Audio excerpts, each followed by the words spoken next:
What's up, everybody? I just want to tell y'all how I feel about the NBA draft in regards to my Charlotte Hornets.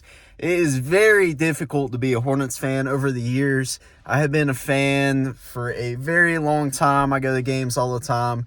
And I have got to say, last night threw me off big time. We ended up drafting Tidjane Salaun. I'm sorry if I absolutely murdered that. But anyways, he's a guy from France. He was the third guy from France drafted in the top six, which is actually kind of crazy. The Wemby effect is out there.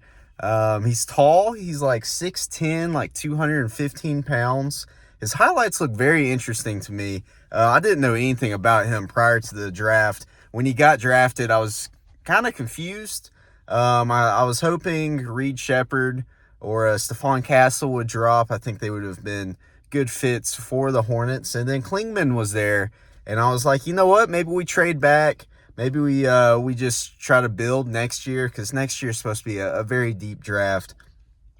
But no, we draft this guy from France, and had no idea who he was. I watched his highlights on YouTube, of course, and you know, highlights are highlights. Those are the best plays. But you can see where he has a lot of potential. He's very tall. He's very long. I think his wingspan is like 7'1" or 7'3", something absolutely crazy.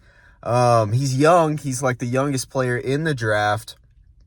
And even though his percentages weren't crazy, you could tell that he could shoot. He was very good at shooting from the corner. And he also looked like he could be very decent on the defensive side. So what do I think about it? He's definitely not going to help the Charlotte Hornets win right now. He's too young. But if we look at our team in general, LaMelo, Brandon Miller, Mark Williams, overall, we have a pretty young team. I do think that this means we don't bring back Miles Bridges. I have a feeling that we are going to give this rookie some playing time. I don't think he's going to be, ready to take on a big role there. But let's say 5 years down the road, right when we need to re-sign LaMelo Ball, Brandon Miller is going to still be locked up with us. This is a guy that has crazy potential. Some people keep saying he could be anything from a Giannis all the way down to Obi Toppin. In my opinion, from what I was watching the highlights, I'm viewing him as almost like a taller PJ Washington, taller, more athletic PJ Washington.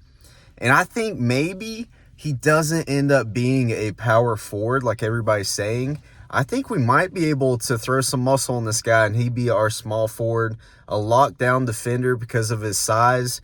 And, he can shoot. This guy has some range. From what I'm seeing, he from some other announcers, he ended up doing very well in the playoffs in France, along with the latter part of the season as far as the shooting percentages go. He only averaged like 9 points a game and 4 rebounds. He didn't have crazy stats, but we definitely, took a shot in the dark. I don't think this was Charlotte's number one plan.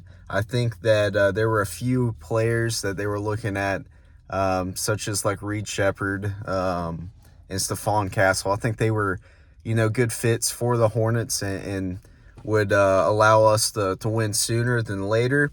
However, I will say I do think this guy might have the most potential in the draft. We're going to really get a view on our new coach and his player development. If you look at his resume is absolutely ridiculous. He's coached Giannis, so maybe he's got the secrets to throw muscle on this guy.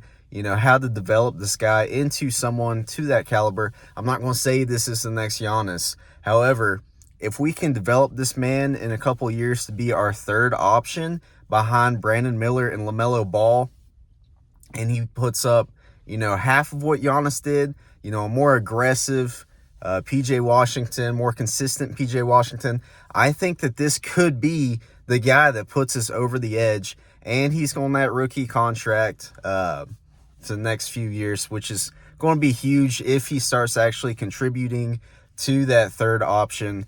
I actually like the pick a lot after looking back. When he first got drafted, I looked at my dad and I was like, man, that is the most Charlotte Hornet draft pick I have ever heard. I don't even know this guy. Someone is on the board who some people were saying could go number 1 to the Hawks. And we don't draft him. We don't trade down. We go with someone no one's heard of. I'm just going to be honest. I did think that there were some more interesting things going on in the draft. I kind of wish we got back in and went after Topic. I think that Topic, he's going to be a year out with his injury, but if we're going to take shots in the dark and develop these players that aren't going to play immediately or, for a year, which our draft pick probably won't, I think Topic has very high potential. I'm not going to say he's going to be like Luka level, but I think he's going to be a above average starter in the NBA for a long time. And I kind of wish we got back in there and had him as kind of like insurance for if LaMelo gets hurt again. But, I'm pretty excited. This causes us to have a very large team. Someone like Reed Shepherd would have lowered our overall height if this guy develops into a small forward or a power forward at 6'10". He might even grow a little bit more, only being 18. We could be looking at a very tall lineup with LaMelo, Brandon Miller, him, Mark Williams. The potential is definitely there. They're all very athletic. The big part is just getting everybody to buy in on the defensive side. And, we'll see what happens. This definitely is going to show a lot as far as a new coach goes. We could have missed, but if you look at the overall draft, it didn't fall how, they probably wanted it to. And this was supposed to be a weak draft in general. I do think that this means we don't sign Miles Bridges. I do think that this means that next year, or this coming up season, we're going to be bad. We're going to be in the lottery again.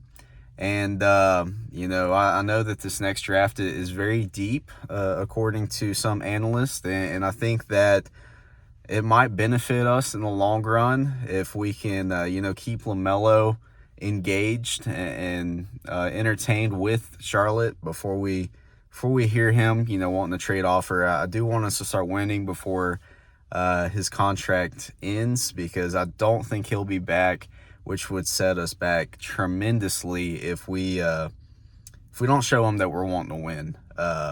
Which right now, we're looking at long term. We do need a short term win here and there. But let me know what you think. If you knew the guy prior, because I didn't know who he was. Then I was watching his highlights and I was like, man, this guy is like, he's freaking huge for being 18. He looks like a grown man out there. He's very aggressive at the rim. I did think that he didn't have a whole lot of like contested, layups or dunks in his highlight reel. A lot of it was open. However, he knew how to cut. And then his range kind of surprised me.